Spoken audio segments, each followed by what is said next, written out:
What is up, everybody? Welcome back to My Guest at This Time, live on YouTube and on Twitch.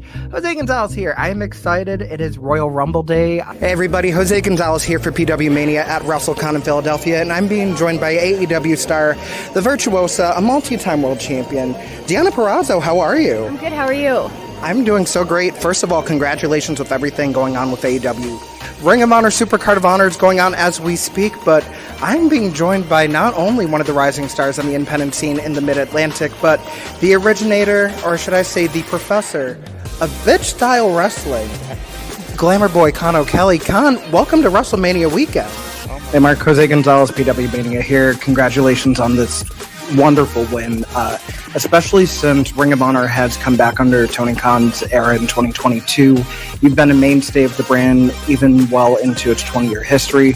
What are some of the things that you're hoping to do with this reign and to continue to elevate the brand of Ring of Honor? All right, everyone, welcome to another Squared Circle Sirens audio interview. I'm Jose, joined along with Taylor and Dave, and today we have a very special guest, current Impact Wrestling knockout. Whether you know her as Laurel Van Ness or one of our personal favorites, Chelsea Green. How you doing? Good. Thanks for having me. I'm here at WrestleCon. I'm being joined by Knockouts royalty, three-time TNA Knockouts World Champion, Brooke Adams. Brooke, how are you? I love that introduction. You make me feel so special. I have someone who can only be described as stunning. A champion, perhaps, too. FWE Women's Champion. You might know her from the Star City. Emily J is here. Emily, how are you?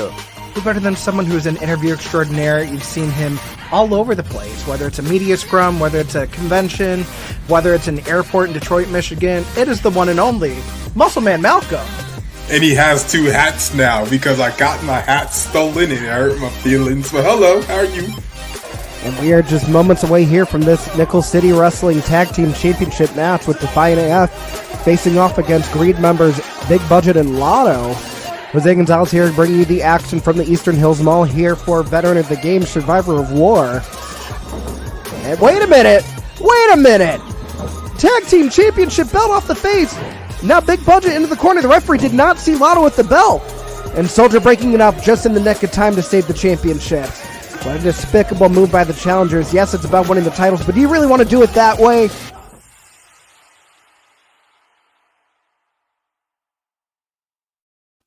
What is up, everybody? It is Saturday morning. I told myself I would never do this again after WrestleMania 39, but I'm a pathological liar. But also, it's time for My Guest at This Time Live. It's the Backlash pre-show. Jose Gonzalez here. I'm excited. I'm so happy to have all of you with me. But I also have a kick-ass panel of guests. First, to my, I guess on screen it's my right. She is working with Body Slam. She's working with OLE Podcasts. The one and only Astrid Pizarro. Astrid, how are you? Thank you. I'm very happy to be here. I have my cup of coffee to wake me up and get this started. Oh, same. Yes. M is for my God, I need caffeine, by the way.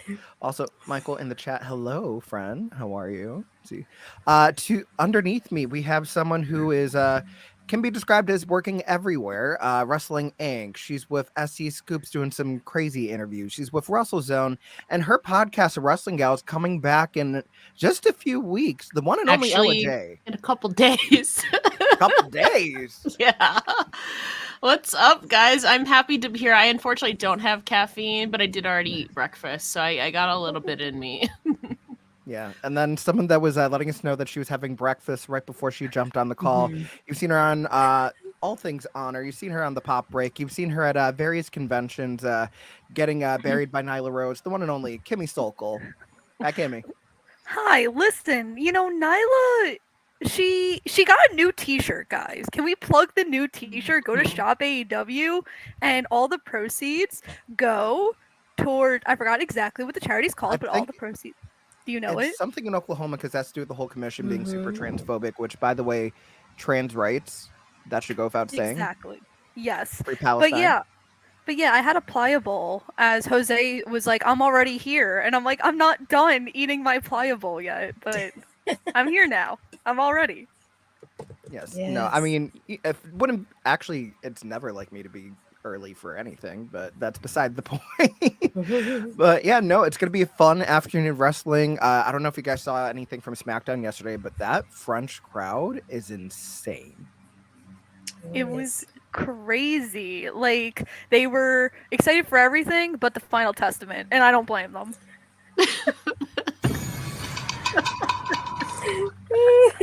Yeah, I mean, I that feel was like more of those a are my final will and people. I testimony feel like than the I'm final gonna testament. be moving over there because they sang Randy Orton's theme song. Those are my new people. I'm moving over there.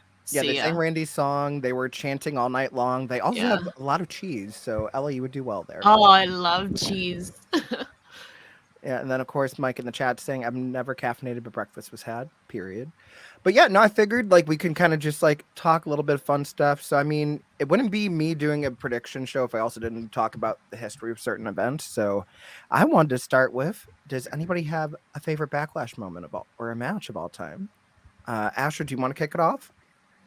Yeah, for me, I mean, nothing can top my Puerto Rican crowd last year. It was like that was amazing. It's like there's, to be friends kind of compares a little bit to it, which goes back to what I always say is like the fact that these international crowds don't get it WWE often, so when they get it, they do appreciate them. You can see that with their reactions. And to me, like last year, them singing like Bad Bunny's theme song, like as he's coming out of the ring, and just to see other people that came out during the match pay homage to Puerto Rico, I think it was just amazing to watch. God, that whole night was just magical. Because I remember watching, it's just like, damn, like I haven't felt like proud like that in a while. And I Yeah. believe it was the great T.S. Madison that once said, I felt like a Spanish, like a Puerto Rican in this hair. I felt Puerto Rican. Oh my Y'all know God. I love me some Puerto Rican. yes. No, but last year's Backlash was an all-timer show. Like that felt like it could have been its own WrestleMania, if we're being honest, with just like how hyped the crowd was, how fun the matches were. Ed Fries from OLE in the chat. Hello, Ed. How are you? Ella, do you have a favorite Backlash moment? Yeah, I mean it's kind of maybe it's recency bias. But Bianca and Io last year kind of first of all a banger of a match, but like kind of the reversal. The crowd was booing Bianca and cheering Io. You know, Io deserves all the cheers all the time. But in that instance, she was supposed to be booed, but the crowd kind of switched it up in a rare instance. And also, they kind of booed Bianca last night too. So I'm just thinking like Backlash is just not Bianca's like crowd for some reason the last 2 years, which is crazy. But that match was so special. And honestly, I didn't expect anything less because those are the two of the most athletic women in WWE. Io can do all these amazing high flying spots. You know, Bianca's obviously really strong, but she can also do some high flying spots as well. So I thought the match itself and also the crowd buzzing just like electrified it even more. God, and you forget that was the show opener too, so it's Yeah. the entire night. It was so hard to top that. I feel like the only thing that really got close was Bad Bunny and Damian Yeah. Priest for the implications of being so Puerto Rican as it was. But yeah, no, it's also crazy because we're talking about like how Bianca's been getting booed at Backlash and everything too. I think it's also because last night on SmackDown the crowd was so behind Bayley. Yeah. And they're really doing a good job of having this nuance where Bianca is really trying to put damage control and everything behind her and really being cautious of being around Bayley just for her own safety and everything, which I totally get. I also like the fact that they're acknowledging that, yeah, Bayley's not a perfect babyface. She was screwing around for so many years. Like, even during the pandemic, when Bianca was the SmackDown Women's Champion, they were feuding until Bayley tore her ACL. They were going to have an I Quit match at some point. So the bad blood's been there for years. And they've never really had anything that could squash it.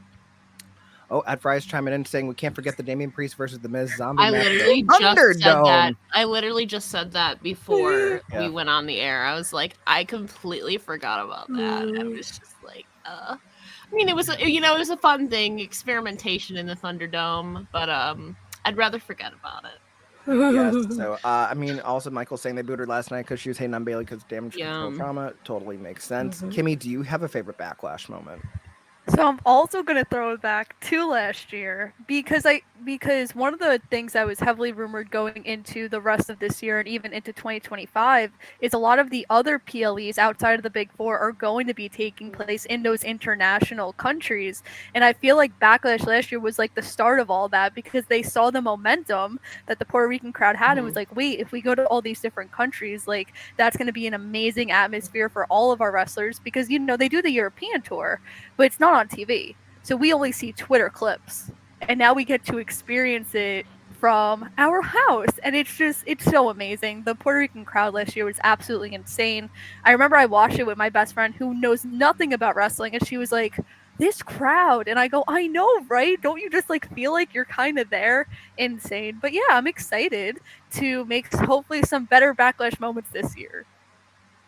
Yeah, and also I feel like I would be kind of remiss, but shout out to Issa Demon Diva for asking Triple H that question about coming back to Puerto Rico, because I feel like that really helped plant the seed, and what a sprout that blossomed out of that. I mean, you couldn't have asked for a better crowd or situation for last year's Backlash. So I'm confident Leon is going to be a fantastic crowd in their own right. They've already showed us last night too. I'm excited. I also think back to Backlash 2007, because I've been watching a little bit longer than you guys, which is crazy because normally I'm on the younger end of wrestling fandom. But 2007, there was that banger of a fatal four-way for the WWE title. It was John Cena defending against Randy Orton versus Shawn Michaels versus Edge. If you guys want to go back and watch it, you'll have time before the actual main card goes. Go on Peacock. It is a fantastic match. The backstage interview that John Cena has with Randy Orton beforehand is also great. Not very PG, but it's such a fun match. I thought that was good. Becky Lynch becoming the first ever SmackDown Women's Champion in 2016, and that six-pack challenge is another one that stands out to me. I mean, Backlash, there's been some sleeper hits. So if you want to look back through the catalog, I'm sure you'll find something that tickles your fancy. But I'm excited for everything that we have coming up tonight. So what do you say if we just get into some actual main show predictions? All right, kicking things off, we have one Miss Ella J's favorite person in the world, Randy Orton, teaming up with Kevin Owens, Team RKO, against the Bloodlines, Solo Sikoa and Tama Tonga. Ella, why don't you start things off? Now, I just want to say, so I've done predictions for one of the other sites that I work for, and I was one of only 2 people that didn't agree with the consensus. Everybody else agreed on, and this was the one match that made me an outlier, because I'm like, Randy Orton losing 4 PLEs in a row is just like insane to me. So I have Randy Orton and Kevin Owens winning. However, I will not be mad if this is the trigger that turns, like, them losing turns Randy heel, and that segues eventually into the Cody thing. So as long as, if they lose, as long as it's a catalyst to Randy turning heel, I'm okay with that. But also Randy losing 4 PLEs in a row after returning is just crazy to me. So I have RKO winning. All right, Kimmy, who do you have? Now, Sikoa is on a little bit of a losing streak. I know. Losing to John Cena, right? And if you go back to his promo right after WrestleMania, losing has consequences, which is why this is a must win. I mean, you have Tama in his PLE debut. This is technically the first time we've seen him in action on TV. I know he's done the live events this past week, and what a better way to kick off your WWE career with a huge PLE win. And don't be Kevin Owens. That's fine. Okay, that could happen. And also, don't be surprised if we see a Bloodline member debut here tonight as well. Ooh. I mean, that's going to be something that we'll get into a little bit later. Astrid, your thoughts? Yeah, as much as I want Randy and KO to win it, I feel it's more like the Bloodline. I feel like this is definitely Jacob's debut, most likely. It's hard to see the Bloodline losing this just because of the fact that, like Kimmy was saying, thinking back of like Solo and the consequences from losing and things like that. So, as I really want Randy and KO to win, but I feel like it's the Bloodline's gonna take it. Yeah, no, I'm thinking it might be the Bloodline too, but I'd be very interested in either Randy heel turn or if we see someone like a Jacob Fatu, or hell, throw us a curveball. Give us a woman in the Bloodline, whether it's going to be Naomi turning heel, whether it's Nia Jax finally aligning with her family. Hell, give me Tamina. I miss Tamizas. Give us to Mother. Let's see. In the chat, Magic Impact, Michael saying Randy and Liv losing 4 times in a row. Too soon, okay? You know, as long as it leads to the catalyst of him turning heel, I'm okay with it. But him losing 4 PLEs in a row is just crazy to me. Yeah. I mean, only time will tell. So we're only a few hours away. So who's to even say? But keeping in the scheme of tag team matches, we have our women's tag team championship match. We have Damage Control's Kabuki Warriors, Kairi Sane and Asuka. They're defending the women's tag team championship against 2 of the big 3, Bianca Belair and Jade Cargill. I'm excited for this one. Kimmy, what are you thinking going in? Now, if you would have told me a year ago when Jade signed that the first championship she was going to win was the women's tag team titles, I wouldn't have believed you. But here we are anyway, and it looks like that's the route we're going to go. I don't think they're going to hold the titles for long because I think that you're going to get the Bianca Jade match potentially at SummerSlam, and maybe like a Chelsea and Piper going to beat them on like a SmackDown episode or something like that. And then I'm thinking Bianca's going to be the one to turn on Jade to lead to that SummerSlam match. But yeah, they have to win. Jade's got to keep this undefeated streak going, just like she did in the other company. Crazy. As a controversial yet brave statement, it's a radical concept that's never been done before. I feel like it has to be Bianca and Jade are winning tonight. No offense to Asuka and Kairi. It's been nice having an actual tag team hold the titles again, but I feel like there's so much more story to tell by giving the championships to Jade and Bianca, because not only are we going to see like more of their synergy that we've seen so far, but there eventually something's going to have to cause that rift. And I don't think there's anything that could really be a bigger catalyst for what the hell is wrong with you than losing a major championship. So I'm going to say and new Bianca and Jade. Astrid, what say you? Yeah, I feel the same way. It's just like I feel like it's time to get new champions, and I think it would be great to get them jumping to different brands, even including NXT, and defend those championships more often. That's something I would like to see highlighted more often.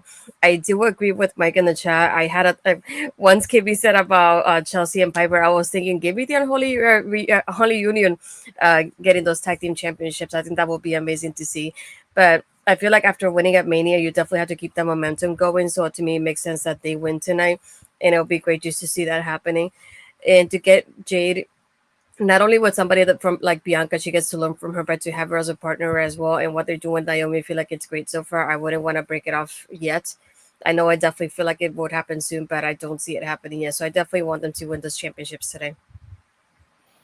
Mike saying we had 3 tag team champions. I mean, Chelsea was originally with Sonya, and then Sonya getting injured. I will say her and Piper work great together, so they really turned it into like the antithesis of just throwing 2 people together to see what sticks. But like they actually made it work, and I love the fact that like on Up Up Down Down they were talking about their time together when they were touring Stardom in Japan as well.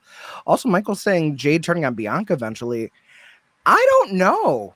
I feel like right now there's a little bit more money in Bianca turning heel than Jade, even though Jade has always been a heel in her past life in AEW. I think it would be more interesting to see how the dynamic changes with her being a babyface against someone that's equally as dominant as her for once, because it's a side of her we haven't seen yet, and also I don't think you're going to get people to boo Jade Cargill anytime soon. But Ella, and I was gonna add. Oh, I was just gonna add too. Like we haven't seen heel Bianca since NXT. That's so long ago. She needs something new. Like, and especially she could go after like one of the main women's titles as well as a heel, because we've already seen her as a babyface hold the title, go after the title, something new. I don't see Bianca turning heel unless Bianca. I don't think she's even going to lose the braid if she does go heel. If anything, she's going to start using it more often again, because she's really only done the hair whip like once a year, if that. I mean, Ella, your predictions for this one? I think this is it's tied, I think, for first or second most predictable outcome here. I also have Bianca and Jade winning. You're not going to have Jade, like, you're just getting the ball rolling with her. You're going to want to keep her momentum going. And working with somebody like Bianca is only going to raise their stock even higher. It's crazy, though, because then Logan Paul is going to be the only pre-WrestleMania champion left on the main roster, which is crazy. So I do also have Bianca and Jade winning, and also I think there's more team. Is there they'll be floating in between technically. There's also Candice and Indy on SmackDown as well. That's another possibility too, as well, if you want some heels to go after, or Chelsea and Piper. I think they're gonna hold these for a while. I think, and also if they're not entirely certain on Jade and her abilities yet, this slowly gets the ball rolling. She has somebody to work with in the ring, and lets her get more reps in. So I also have Jade and Bianca winning and new. Yeah, I mean, So Michael's also saying like Cena's still a face, so Bianca can be a face. I think it's also something to say because I mean the whole idea of the EST is that it's very much self-assured. So I feel like there's more ways that you could turn that into a heel mentality because it goes from being like something where it's motivational to being hubris and pride, and that's going to be something that like gets in her own head because she's so focused on like, no, I need to remind myself like why I am the EST because I've gotten soft over the years. Like I've had so many moments that have passed me by. Like I'm no longer like being showcased as the star that I know I am, even though I'm on every poster. But now you guys see the next big thing here, and you're going to forget about me. Like I feel like there's a bigger story for a heel Bianca now more than ever, actually. And then there's more teams on Raw, but yeah, there are only 3 teams on SmackDown currently. I mean, I feel like they might put Tegan with Blair Davenport on SmackDown for being real and have Tegan turn heel just because they have some history from their days in the UK. Like, I believe in What Culture they were working each other a lot back in the day. But, I mean, Raw is very much stacked with women's tag teams right now because you have Ivy and Maxine, you have Kaden and Katana, you have Isla and Alba. I mean, it feels like, for the most part, I mean, Damage Control feels like Raw is very tag team heavy, so it'd be interesting to see how often you really are going to see the champs flip between both shows, but who's to say? But it seems like we're all in a unison with what we're thinking for this one. Moving right along to probably, I don't want to say the next most predictable match on the card, but it is probably the next most predictable match on the card. We have our World Heavyweight Championship match. We have Damian Priest of the Judgment Day, El Campeon bisexual Undertaker going against main event Jey Uso. I mean, Astrid, what are your thoughts on this one? I mean, I cannot go against Damien after that moment at WrestleMania. I'm sorry. I really can't. As much as I like Jay, and it's going to hurt me to see him lose, but I don't want Damien to lose that championship just yet. I definitely want to see more from him. And I feel like this one, like the build has been okay, but I think it's mostly because they also had the draft coming up as well. So it's like hard to like build up people when you don't know what they're going to be at afterwards. But I feel like now after Monday, when everything's locked in, we can definitely see a better build for the next opponent. But yeah, these two, I definitely can't wait for this one. But I'm sticking to Damien. Yeah, I mean, I will say, like, actually being there in person for the cash-in, like, the screams from the suite from all the Puerto Rican members of the media was fantastic. Like, that felt like my own little mini backlash moment there. Ed in the chat saying second favorite Puerto Rican champion WWE. Damien's totally winning this. Yeah, I feel like it would be mind-boggling to see anybody but we're gonna ban that because that's not actually correct person. Trying to say that Tony Khan had a heart attack. Yeah, no. Anyways, but yeah, no, it would be mind-boggling to see anybody but Damian Priest win this one, honestly. Like, as much momentum as Jay has, I feel like he actually could eventually become a world champion. It's just way too soon to pull the trigger, for being honest, but that's just my 2 cents. Ella, your thoughts? So when the title was revived last year, you know, people thought it was a consolation prize, a participation trophy. Seth Rollins, obviously, I think, fought really hard to prove otherwise, you know, that it was prestigious, that it was a workhorse title. And I think he proved that, you know, his reign was almost 11 months. So I think he proved that. You know, obviously he was unseated at WrestleMania. Drew's reign was 5 minutes and 46 seconds. You know, fine moment leads to Damian Priest cashing in. That's what I predicted to happen. But if you have back-to-back short title reigns after Seth Rollins just did all of this work, it kind of just goes against itself. It's kind of counterintuitive, especially if you're trying to maintain that the World Heavyweight Championship is not a consolation prize. So for that reason, I have Damian Priest retaining here. And also, I feel like the scene is just also way too complicated right now. The World Heavyweight Championship, you have Drew in the mix, you have Punk who's going to be in the mix, you have Seth who's going to be in the mix, probably Gunther, Ilya Dragunov. I feel like Jey Uso winning is just going to complicate it even more. Like, it's going to be so complicated throughout the summer. But that's a good problem to have. You have so many contenders. But I just think right now, you know, they want Damian to get a first title defense in to establish himself, while people like a Punk and a Seth who are injured right now to legitimize him more. And I mean, what a way to legitimize yourself with a win over one of WWE's most popular stars, also in Jey Uso. So I also have Damian retaining. Yeah, I feel like between King of the Ring and Money in the Bank being like practically back to back. There's going to be a Yeah. lot that's going to have to be established this summer because there are that many possible contenders. Kimmy, what are you thinking? So I agree that I think it's obviously way too early for Priest to lose the title, especially because at the moment Judgment Day only has one champion. Even though I feel like we're leading to the dissension of that quickly, which I'm pretty shocked because I thought they were gonna like wait till Rhea were to come back to like really descend them. But I also think that Jay is gonna reunite with Jimmy to take on the new bloodline. I believe that's gonna be like some sort of maybe 6-man tag at SummerSlam to have a really feel good moment of, oh my god, the family's back together. And I just hope that Jay is able to rectify his performance at WrestleMania 40 because that match was oof. Yeah. I mean, it was a match.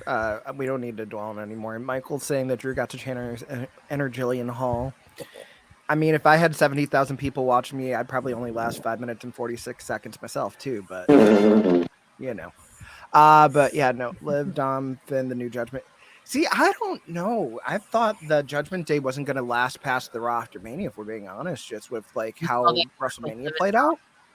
Because Dom lost. I mean, Damian and Finn lost the titles. Yeah, he won back the world title with his Money in the Bank contract, but I just feel like the writing's been on the walls for so long. It feels like they're kind of lost without Mommy, which, I mean, they rightfully are. But I just feel like, if anything, we're going to see JD and Finn finally break off, do their own thing. Dom's going to do whatever Dom does, which is play into his parent issues because he's daddyless and mommyless now, but also injured. I mean, and I said what I said, Michael. Do with that what you will. But yeah, no, I think it's very much Damien's going to retain the title, which makes total sense. God, looking at everything, it seems like this show is kind of predictable. Like, actually going down the list, it's fine. But a match that I'm excited for, we have a triple threat match for the WWE Women's Championship. We have Bayley in her first title defense against the glorific Naomi, and then it's Tiffany Stratton. Kimmy, why don't we start with you for this one?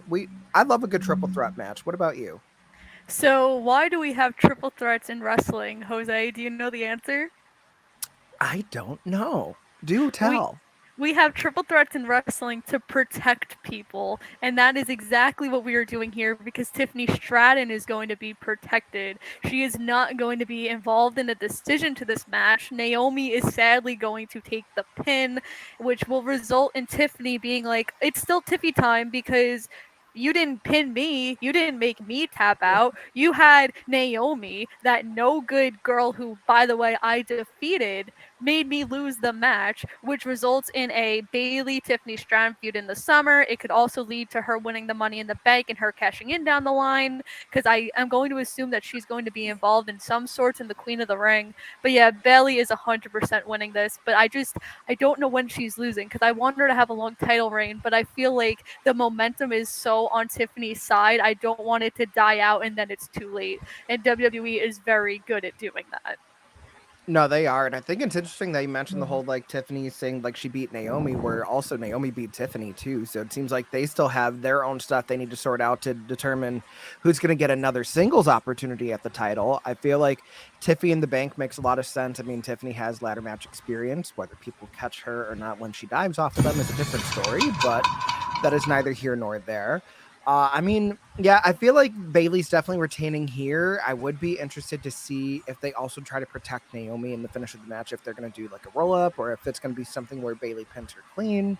Because it feels like that's the thing where you have like this kind of like, I don't want to say 50-50 booking because it's really 33 and a third percent booking, or insert Scott Steiner here, but someone's going to have to take the fall in this match, and it's going to derail a little bit of momentum. So how they do it, who the hell knows? But I feel like it's going to be, I would be genuinely shocked if Bayley loses the title tonight. Like, I don't know what the hell would happen if she does, but that's just my 2 cents. Astrid, what about you? And definitely I'm torn about this one because I was thinking the same thing that Kimmy was saying of like Tiffany's definitely going to get protected in this match, hence why it's a 3-way. But also, we also have seen the last couple of weeks a relationship between Bayley and Naomi, which is the part that makes me kind of like, do we really want to see Bayley pin or tap out Naomi somehow after the way their story has progressed and the way she's been defending Bayley because of the damage control storyline? So this is the part that I was thinking. I was like, what if we get Naya getting involved now that she's part of like the You SmackDown took roster. away what I was gonna say. Damn Well, it! to be fair, Michael also said Damn it in the it! chat. Yeah, because I keep thinking of like the way that she came into the last match when it was Bailey and Naomi beforehand there too. So it's like she attacked all three of them. So it's like I wonder if that's something that's gonna play off a little bit later, and then Naya's gonna be like, "Well, no, I am the Force." So it's like I can come in here and I can defeat all of you and make it forward a little bit later. But it just makes you think of like maybe that's a good way to protect Bailey and Naomi's kind of like friendship and relationship on screen, while also protecting Tiffany and her momentum right now. So that's what I was like half and half. But I feel like I'm leaning more towards like Naya being involved somehow. And that's how like you protect everybody in this match. Because I really don't want a rift between Naomi and Bailey after it's progressed very well recently. Yeah, because it'd be interesting to see what comes of it. Because either Bailey pins Naomi, and then Bianca's like, "I told you so," or I mean, someone's God, this is a mess. Ed was saying that he thinks it's Tiffy time. Insert Ella J's comments. She took away. I was gonna be like, you guys are forgetting somebody, and then she just brought it up. But no, this is a triple threat, which means there is no countouts, no disqualifications. So this could easily pave way for Nia Jax to be inserted somehow. She didn't really attack Tiffany Stratton. So it's possible that I feel like if there's anybody that could win besides Bailey, it could be Tiffany. This could be a way to usher in a Tiffany reign is by having Nia attack Bailey and Naomi. I'm just saying it's a possibility. I don't think it's going to happen, but it's a possibility. I do have Bailey retaining as well, but I don't know exactly how the finish is going to be. I do agree that it should be on Naomi, but you also want to keep that relationship intact. So maybe Nia interfering somehow and like Naomi gets distracted and Bailey wins via roll up or something. I don't know. But I have Bailey retaining nonetheless. Yeah, I mean, the thought of Nia working with Tiffany, I feel like it's weird because right now they've both been on such distinct singles paths that I feel like aligning them together and like someone taking a backseat for the other doesn't feel right at all. So I feel like if anything, it could lead to maybe a fatal four-way. I don't think it's going to be tonight, obviously, but I feel like right now, like we're at a point where it's just like you have so much momentum with Nia coming off of like her stuff with Rhea, her finishing the stuff with Liv. Like it feels like she's very much poised for another big run as a single star, which now more than ever she's proven herself to be capable of it. I feel like ever since coming back, she's shown extreme momentum and extreme improvement, both in the ring and character-wise. It feels like now would be probably one of the best times to really get back behind Nia Jax in this capacity. He was saying, well, Naomi could knock out Tiffany, and then Nia knocks out Naomi, which could lead to Bailey elbow dropping. So, I mean, we're agreeing that there's going to be some sort of crazy stuff going on just with it being a no DQ like triple threat match because it sets up for that kind of stuff. So, yeah, I think it's obvious Bailey's retaining. How we get there, it's going to be a little messy, but it's going to be what I it's think going to be. there is a small chance that Tiffany could pull it out simply because of the Nia factor. And then she could pin Naomi technically too. Yeah. To do the There's Bailey a small didn't chance, lose. but I do think Bailey is retaining, but there's a small chance that Tiffany could, yeah. But even like that fatal four-way, like I don't think that would happen in Saudi, and that's the next pay-per-view because I feel like all these women besides Bailey is going to be involved in Queen of the Ring and somehow. So like, do we wait till Clash of the Castle, which is nearly a month away for that? They could do it on SmackDown. Well, my thing is they were saying for King and Queen of the Ring that the finals are going to take place in Saudi. I don't think they're going to run a whole two tournaments that night. So I feel like there's still a good chance that you see championships being defended on the show. And then Michael's saying, I think it's too early for Tiffany to win the title. I think so too. I kind of like what Kimmy was saying about the prospect of her winning Money in the Bank because I feel like that would be like perfect for her character right now. It's just knowing like she has that ace in her hole in her back pocket and seeing like her flaunting it and everything. But I have a controversial yet brave statement. I could see Tiffany winning Money in the Bank, but I could also see her being the first woman to not successfully cash in Money in the Bank. Oh. I like my problem with that. Like if it was Chelsea Green, I would say 100% absolutely goes with the character, hell yes. But my problem with Tiffany is like I was saying, there's so much momentum on her that if that were to happen, I feel like it would be like, oh, Tiffany just can't win the big one. So do you think it would make more sense for her to not be in Money in the Bank because she has that much potential where she doesn't really need it? I don't know. That's the problem. I need to see how things work out because then I also don't see her winning King of the Ring and Money in the Bank. I feel like it'd be one or the other, not both. Yes. I just don't know which one I want. But then I'm like, well, a Raw superstar, but then who on Raw?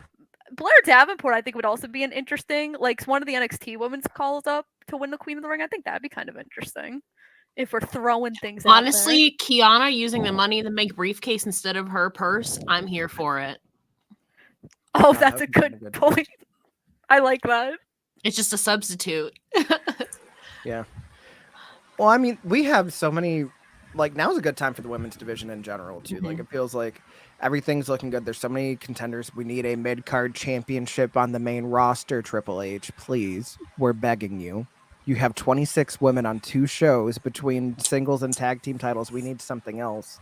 The fact that we have Michin going back to NXT and being a part of the North American title stuff going on down there only further solidifies the need for a mid-card championship. Please give us the Women's Intercontinental Championship. Give us like some sort of like China Memorial, whatever thing, because she's been the only woman to hold the Intercontinental title up to this point. And then Chelsea, ooh, wait a minute. Putting the Money in the Bank in her purse. Tiffany wins Money in the Bank. Chelsea wins Queen in the Ring. The Women's Speed Championship, I don't like the idea of, especially because we already have the trauma of 3-minute matches for almost 2 decades. We don't need like that to be something where like, oh yeah, we have a mid-card title. It's only on Twitter. Yeah, that's great. Only on Twitter. And I do like that idea of Chelsea winning Queen of the Ring, though. Yeah, I feel like right now Chelsea and Tiffany seem to be like the 2 that are going to be standouts for having some sort of moment this year.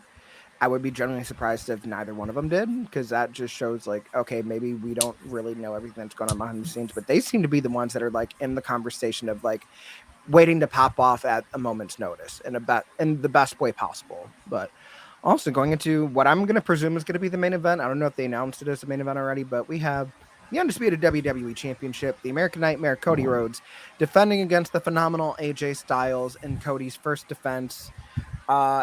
We're going to start with LJ on this one. This is also the first ever singles match between Cody and AJ, which is like, I mean, timeline makes sense, but it's still crazy to think about, like the first time ever.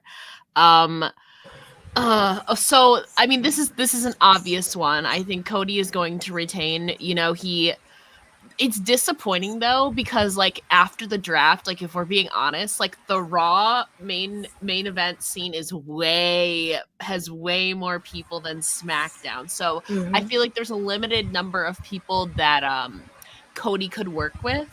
Obviously, like we're definitely getting Randy eventually, Carmelo Hayes, LA Knight if he doesn't go after the US title. I don't think he's going after the US title. Shinsuke can flow to wherever, you know. So I think eventually we're going to be getting Cody and AJ again. Simply because like numbers wise on SmackDown, there's only a very limited amount of people that could realistically like challenge. Like Solo Sikoa, I can see him challenging maybe before Roman returns or Roman returns that night, whenever. But I do have Cody retaining here. You know, this is just the beginning of his reign. You're not going to want to have him lose, not with, you know, SummerSlam coming up and all these international stuff. The crowd is going to love him. But then what do you do with AJ Styles after is the question. I think AJ's eventually going to circle back to Cody probably later this summer. See, that begs a question for me, Ella, because would you prefer the main event scene to be crowded where like you have so many potential possibilities for matches, or do you like the distinction between your main event stars, your mid-card stars, and then knowing I kind of like the depth, like Raw for me has that depth in their mid-card and main event scene. Granted, some of them are injured right now. But for me, there's honestly a limited number of people on SmackDown. I mean, you could have Logan Paul, Randy Orton, Kevin Owens, Carmelo, but like LA Knight, a couple people. But if you're strictly going like heel wise, you have AJ and Logan Paul and Carmelo. That's about it. I feel like Raw just has more depth to their men's. Not to say that, you know, I think Randy's going to be turning heel. But they're going to have to light some stuff up on SmackDown, bro. They really are. But for right now, I have Cody retaining here, as he should. Okay. And then looking in the chat, it's also crazy considering AJ wrestled Dusty. Yeah. That was true about Yeah. TNA. Ed saying the first time he thinks two NWA World Champions have competed for the WWE title, which is also kind of crazy to think because there have been former NWA World Champions competing or holding that championship in the past as well. I mean, the obvious one that stands out to me is Ric Flair, so it's also kind of crazy considering the territory it is. And then Mello wins U.S. title log program between Mello and AJ. I don't know, because I feel like right now you kind of need both of them heel. I don't know if Melo's going to eventually turn face. Cody can handle baby versus baby feuds. That I agree with for sure. Because I feel like it doesn't necessarily have to have the catalyst of like you turned on me, like you're like this massive heel. Like I feel like there could be something to say, like eventually if they do decide to do Cody Rhodes versus Randy Orton, especially, like that isn't something where inherently someone needs to turn on the other. Just because you could play into the whole legacy and everything too. Whether it eventually does happen, because we know that Randy Orton changes his face heel status like he changes his underwear. That's a different story. But on that note, Kimmy, let's go to you. Your predictions. So I agree with Ella that I definitely feel like the SmackDown main event scene is a little dry compared to the Raw main event scene. I think the problem with that too is like the Bloodline is really your main storyline on SmackDown. It's been like that for years, and I feel like the more the Bloodline storyline goes on, the more Cody and the World Heavyweight Championship kind of takes a back seat because everyone wants to know what happens next. When's Jacob Fatu coming in? When's Roman coming back? We saw yesterday at SmackDown and during the kickoff event that France was screaming for Roman, which is insane, meaning here he gets heavily booed in the States. So I think that that's going to be an ongoing problem that I hope WWE realizes sooner than later. But I also think it's worth mentioning, too, that the rosters for the draft aren't locked in until Monday. So there could still be trades. I know it was rumored that there might be a trade today or tomorrow. So there could be some switches if they hopefully realize this mistake, maybe by listening to us. How Gunther or Ilya is not on SmackDown is beyond me. Especially because Tiffany is dating Kaiser. Like, what is happening? Anyway, but I agree. I think Cody is definitely going to win here. Way too early for him to lose the title, especially because we were on this story with him for 2 years. But isn't it so fitting? It's like Bullet Club anniversary week, and two former members of the Bullet Club are wrestling each other. New Japan Wrestling wins, even though, Ella, I'm so sorry that Nick Nemeth lost his title yesterday. Let's not talk about it. Yeah, but also you do have another member of the Bullet Club that's making their WWE debut in ring tonight on PLE, so very much depth there. I feel like I would be very much interested in Imperium going to SmackDown, considering they also literally just turned down Giovanni Vinci like not too long ago, and especially if my whole theory of who's going to be the finals of King of the Ring. Let Ilya run through the Raw bracket, let Gunther run through the SmackDown bracket. That's your finals that you have in Saudi, and it's going to be nothing short of incredible, like we've seen them do before in NXT. Like Gunther needs to go to SmackDown. Like Raw is so like the thing is realistically you can only have him, dance around the World Heavyweight Championship scene for so long. He can win King of the Ring, fine, but you can only go so long with him dancing around the World Heavyweight Championship scene. And the thing is like I said earlier, Raw, there's so many players there that could that are already going after it, like Drew, Punk, Damien, and all of that. Like, how do you configure Gunther in at that point, Ugh. So SmackDown, hello, and also Cody and Gunther is a match written already. So come on, make that trade. Yeah, because not only are you going to have the whole Berlin show coming up, but you also got to think about the fact that for one of Cody's 2 Rumble wins, who did he eliminate to win the Rumble? Exactly. Gunther. Who set that record in that same Rumble? Gunther. Who's gone on to reign for 666 days on the Intercontinental Championship? Gunther. There's so many layers there that it makes no sense why he would still stay on Raw and just kind of be in no man's land, because I don't think he's going back to the IC title. It makes no sense, especially considering the whole point was to move him into something grander. And right now you have so much going on Raw that there's not really a realistic way to get him inserted into the picture yet. But I mean, that's just my 2 cents. I think Cody's going to retain here. I don't know what they're going to do with AJ, whether or not he continues feuding with the OC, or if anything, I could maybe see AJ go to Raw. I don't know. It feels like having the OC and AJ in the same brand is I don't think there's a reason for it. I feel like if anything, I'm okay with that trade, AJ and Gunther Kaiser. I'm good with that trade. Yeah, and I feel like there's something more there, because AJ doesn't necessarily have to be competing for the World Championship. I could see him realistically being a good contender for the Mm-hmm. Intercontinental Championship, especially with the stuff they have going on with Sammy, with Chad Gable, all that stuff. But Astrid, what do you think as far as this WWE title match? I definitely have Cody winning. I keep thinking like Ella says, like, what do you do with AJ after he loses this though? It's just like that's the part that I keep thinking about in the back of my head, like the long term. But it's just like it's too early for Cody to lose the championship. It's just a matter of like who are you gonna be building after AJ to go against Cody. So that'll be the next thing. Like I said, it's like they probably haven't done much of it because they knew they had the draft coming up, and so people were gonna be moving. So there was no point in building people yet without getting everything locked in. So we'll see how that goes moving forward. But it's just like I don't know what they could do with AJ afterwards. As I was going back to Ed's comment about AJ and Mello, but yesterday they were already building Mello and Bobby a little bit backstage. So I don't see him and AJ going against each other anytime soon. But it's just a matter of like what they do with AJ after this match is over, or does he get at least somehow for some reason he gets a rematch? That'll be the only thing that I can think about. But even after the rematch, what does he do really? I don't know what they could do with him at that point. But again, it's like I don't see Cody losing this. I feel like it's gonna be interesting though if during this match we get the French crowd chanting more for Roman as Cody's in the ring though. I feel like that's something that could be interesting to add later on for him in the storyline there too. But I definitely have Cody winning. Send Yeah, and AJ then, to NXT, guys. Yes, thank you. Yeah, I saw someone say Gable versus Gunther. They've been doing Gable versus Gunther versus Damian versus Jay for the World Heavyweight Championship. So it's good to see Gable in that, and I would love to see Gunther and Gable again. But like, there's so many like. Gunther would get lost in the shuffle, I fear, because there's just so many names on Raw, like SmackDown, like the history with Cody. It's right there. Let's saying Cody to win. All right, I am just gonna say something to be totally devil's advocate right now. I don't think that's gonna happen, but a lot of what we saw the last couple years with Cody has always been about the chase and like how getting him to the moment of finally getting the title was huge because of like how crazy the chase was. Do we think that there is a snowball's chance in hell that somehow the bloodline comes out, maybe with a new member in Jacob Fatu, and costs Cody the title tonight? And then like AJ gets like a month or two reign to set up another eventual chase for Cody, because it feels like now that he's at the top, the only way to go is down. So it's a matter of when and how they do it.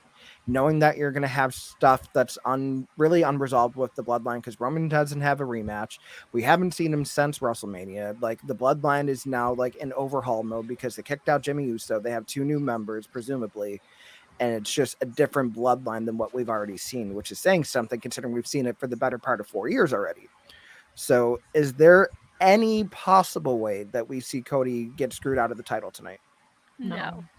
Good. Especially after Cody made his comment the other day that he wants to be like the most profitable WWE superstar of all time, and just the amount of merchandise that he could come out with now that he's champion, there is no way in hell I think that's happening. Fans have waited so long for this. It's kind of like when people say like Cody's gonna turn heel, right? And people are like waiting for the moment for Cody to turn heel, but then you see on Twitter he's giving out free tickets every other day to shows. It just Cody can't ain't happen. turning heel at all anymore. I don't think so. 100%. I think it's just I'm so used to Vince's booking that I'm just waiting for the other shoe to drop. So I just have to keep reminding myself it's a new era. I don't think. I mean, it could be the bloodline costs him, but I also think there's a story for. I mean, I'd keep going back to, but Orton costing him at one point, or Orton turning on him, and I don't know. There's also that. I for some reason I envision Solo Sikoa challenging Cody at some point, and then like Solo loses, and then Roman comes back, and then that's how they set up the rematch between Roman and Cody. So I think it's too soon. But again, what do they do though after assuming Jacob Fatu? Do they continue the KO like? The KO Orton thing, like where do they go from there is the thing. I don't know. The inner bloodline got to fight. Who's the dominant bloodline?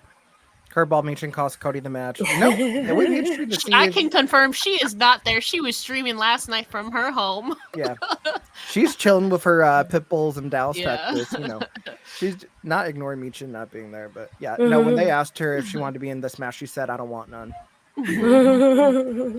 But yeah, I mean that's pretty much everything we have in there. I know we're kind of dancing around the subject of like returns or debuts. I think the big one that we're all kind of expecting is Jacob Fatu. Mm-hmm. Mm-hmm. I think it's just a matter of like when, because I don't. I Mhm. would be genuinely surprised if he was in NXT. There is a possibility, because of the what do they call themselves? The six? What, I don't know Oh, what the they call them with Mm-hmm. with Wyatt Yeah, Alexa. Wyatt Yeah, the Six. Wyatt Six. Yes. Alexa Bliss, Mm-hmm. potentially. Also, I mean, she's probably there for Andrade, but Charlotte's it reportedly in Mm-hmm. town. So is John Cena. So John Cena potentially could return. Same with Charlotte. Charlotte obviously wouldn't be wrestling. But Cena or Charlotte they're reportedly there. So So when it Yeah, I was was gonna say reported like. Cena, and then it was like, oh, the WrestleMania announcement, right? I was Mhm. like, oh, because Cena did that at Oh Money in the yeah. Bank, where he Mhm. came to London and teased that there was going to be a London WrestleMania. So I was like, oh, Cena's going to announce that WrestleMania is in Vegas.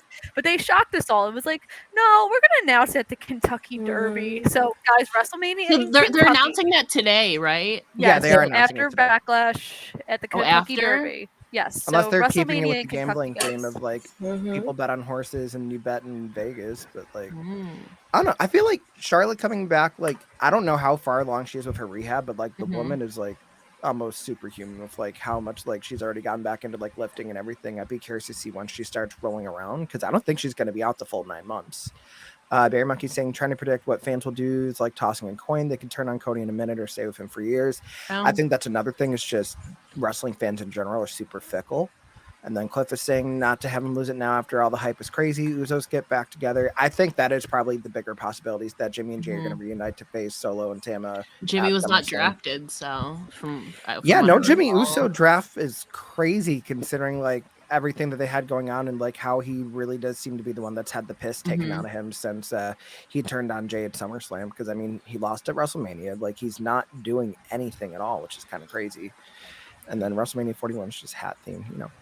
What's that? A hat? Crazy funky junky hat? If you know, you know. Let's see. And then last but certainly not least, what do we think is going to be match of the night? Astrid, why don't you go first? Uh, I feel like it's definitely gonna be the ladies. I feel like Tiffany has been doing great, and Naomi has been amazing since she returned. And I feel like that'll be the one that people probably less think about. But I feel like it's probably gonna steal the show between all the ladies.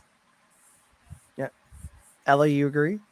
Yeah, I think Cody and AJ is gonna be solid, but I just fear that it's gonna be like we've never seen them score off. I just fear it's gonna be another AJ and Shinsuke situation where it's just like the hype was there, but the execution wasn't. So it depends how Cody and AJ's chemistry are because we've never seen them score off before. So I don't know.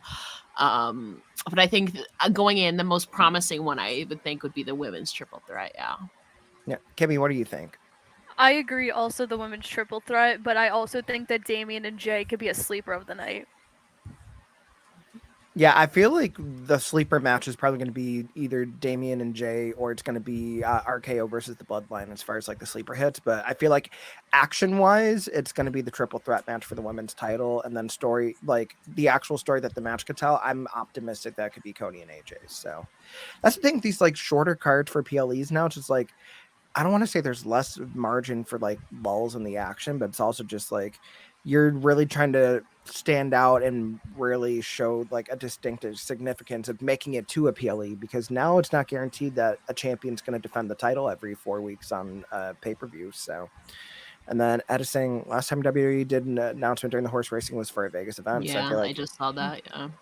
history will probably repeat itself. And he's also saying the women's triple threat is going to be match of the night. But yeah, no, that is everything that I have here as far as Backlash France goes. I mean, wow, that was actually a pretty jam-packed almost hour of talking shop with you ladies. Astrid, where can people find you? Well, I will be doing a backlash post show on Ollie podcast. So when the show's over, definitely go catch us over there. I know Bobby will be joining me, and I don't know who else. So it'll be a lot of fun to talk about the crowd after the show's over and whatever location we get for Mania, hopefully Vegas. Rather than that, you can find me again on Tuesdays. I do an NXT post show with my good friend Ed, who's been in the chat. We talk about everything that's happening in NXT, whether it's in the show or news that happened throughout the week. And aside from that, you can find me on my YouTube channel, which is like my name, Astrid Pizarro. And you can find my latest interview of Astrid Ass on Body Sam, which is with the center of LEJ. So that's on Body Sam's YouTube channel there as well. LJ, where can people find you? Because you have so many places to be found. You can find me on Twitter. I don't call it that other thing at it's LJ, like it says right there. If you go to the link in my bio there, then all my links to all my projects, podcasts, and all other social media are all in one place for you. Can you tease us who's going to be your return guest on A Wrestling Gal, or do we have to wait and see? I'm very curious. Well, you already know it's Mackenzie Mitchell. Oh yeah, I mean, talking about the last match, in her Scarlet Sublime realness. I mean, that was, guys. If you haven't seen the Last Match musical, go see the Last Match musical. It is phenomenal. They're finishing their residency in Rochester tonight before they actually get the tour on the road. It's at TLM Musical on Twitter. You can find all their tour dates there. Everybody did phenomenal. I am so glad we got to go to opening night. It was such a fun time. The cast is brilliant. Simon Miller is probably someone that I didn't realize just how fucking good he is until I saw him in that show. Like, I always knew he was like very like charismatic and everything, but he did so well. Bloody brilliant, as the Brits would say. And also just the actual actors and singers that they have in the show are fan freaking tastic. Like, if you get a chance to see them, like, go find clips on social media, like get a ticket. Follow like the non-wrestlers too, because they deserve it, because they really did a banger of a job transporting themselves into this little world that we have here. Kimmy Sokol, where can people find you? So you can follow me on Twitter at Kimmy_Sokol. It's below somewhere. It's actually so cool. Yes, yeah, because she's so cool. Yeah, my last name is Fake Guys. And I'm almost at 1.4K on Twitter, so I'd really appreciate if we could get there at some point sooner than later. Tomorrow, I'll actually be at House of Glory at their Cinco de Mayo show. They have a really cool meet and greet opportunity, and I believe my favorite, or one of my favorite Buffalo natives, Daniel Garcia, will be a part of that. Yeah, I was going to say, you have 2 Buffalo natives here, so use those words wisely. Look, I changed it. I remembered I actually have friends in Buffalo. The crazy part is like all 3 of us are from New York, and we're still 6 hours away because our state is huge. But besides that, so if you're going to House of Glory, make sure to say hi because I'll be there. Wrestle Show, which is in 2 weeks, it's in Jersey. It's May 18th and May 19th. There's going to be a bunch of talent there. There's X-Pac's going to be there. Max Caster. Which one? You're Nyla, right? No, Nyla's not going. Okay. Damn. Oh, did I tell you guys that Nyla texted me asking if I got kicked out of the Roman Reigns press conference, by the way? Fun facts. But yeah, so if you're in New Jersey... Nice to know that she thought highly of you getting into the press conference. Nice knowing that she thought I got kicked out of the press conference, so she thinks so highly of my media skills. But yeah, if you're in the New Jersey area, go to WrestleShowNewJersey.com. All the guests are there. And I write a lot of crap for the pop breaks. So just go there to literally go to the wrestling section. It's all me. And I write my Ring of Honor reviews for PW Insider. And you can hear me cry every Thursday about Ring of Honor on Twitter because they like to break my heart every single week. But thank you so much, Jose, for having all of us. I had such a great time. Yeah, no, it was a fun time. I mean, obviously, you're on my stuff, Jose in the Air everywhere. Like, I'm very easy to find, but this was such a great time. Thank you all for joining us. Everybody go get some lunch or whatever meal time it is during your neck of the woods. Get comfy, put on like some nice soft clothing, watch Backlash, and we'll all have fun together from our homes. So I will see y'all next time. Bye.